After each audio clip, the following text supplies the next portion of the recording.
Hero લાગે છે hero. પણ પેલા ઓલા આપણને જોયા કરે છે તો કાંઈ બેન તો બદલવો પડશે ને. આજે કેવો બેન બદલવાનો છે? રંગલી, આજે આપણે કોઈ બે નથી બદલવાનો.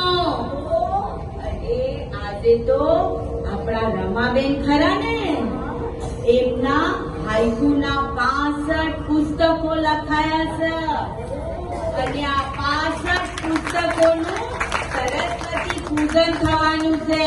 અરે રમાબેન પર તો માં શારદાના 4 હાથ છે, 4 હાથ. તો આજે આપણે પૂજન વિધિમાં જવાનું છે. આપણે પૂજન વિધિમાં જઈને શું કરશું? આપણું શું કામ ત્યાં? અરે ગાંડી, આજો આ બધા મહેમાનો આપણને કેવા ટગર જોઈ રહ્યા છે.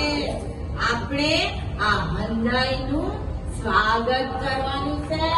સ્વાગત કરવાનું છે. સોરી ભૂલી ગયા. માફ કરજો. આ તો રંગલો અને રંગલી આપનું સ્વાગત